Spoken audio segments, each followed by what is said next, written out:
Face à Emmanuel Le Chip, c'est Jean-Marc Daniel. 3000 médecins ont des taux d'honoraires excessifs, ça fait 49 milliards d'euros en 2025.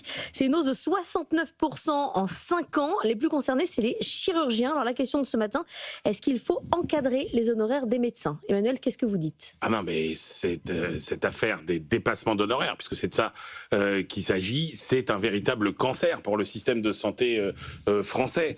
Les dépassements, c'est tout le contraire de l'esprit de notre sécurité sociale, qui consiste à ce que chacun soit soigné en fonction de ses besoins et pas de ses revenus. Or, aujourd'hui, la réalité, c'est que pour accéder à certains spécialistes, le prix devient un critère de sélection implicite. Vous avez les moyens, vous pouvez consulter rapidement. Vous n'avez pas les moyens, vous ne consultez pas. Bref, on est dans un système dans lequel la carte bleue est en train de remplacer la carte vitale. Et ça, c'est pas l'esprit du système français. 2, ces dépassements d'honoraires, ils aggravent les déserts médicaux.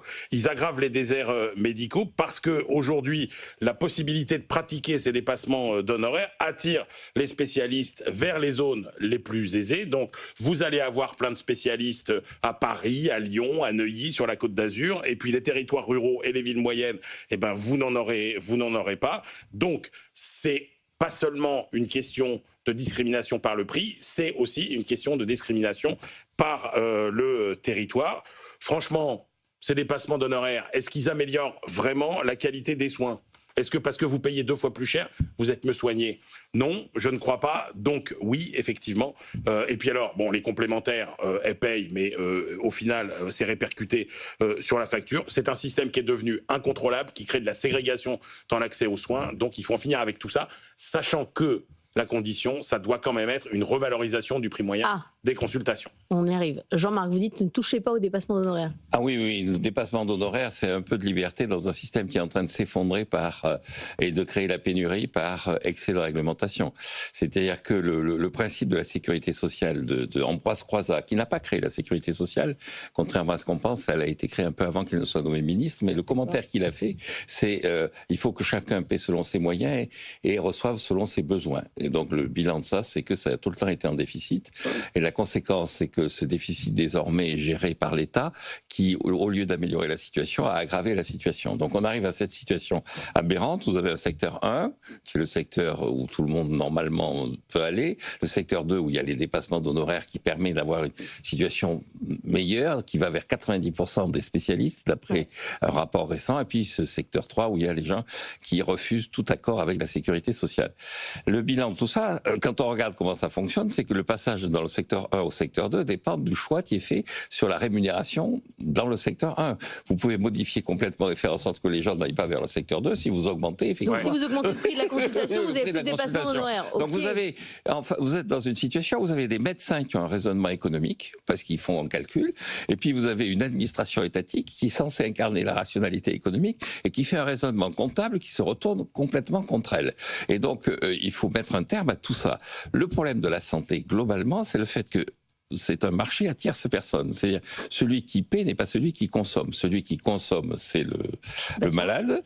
Et il ne peut pas être en situation de concurrence parce qu'il n'a pas la même information que le service qui lui est rendu, que la personne qui lui rend un service. Le médecin en sait plus normalement que le malade. Donc il y a une tierce personne qui paie et qui a l'information.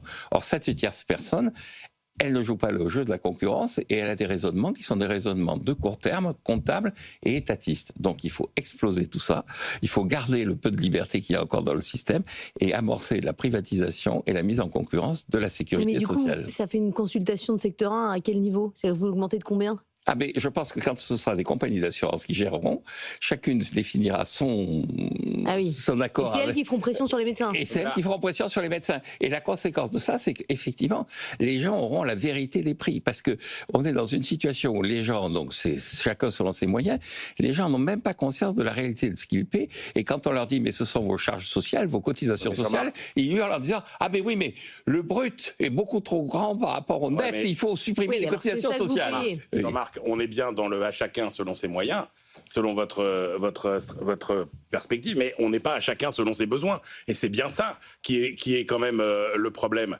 Le problème, c'est que d'abord, si on reste sur un choix financier.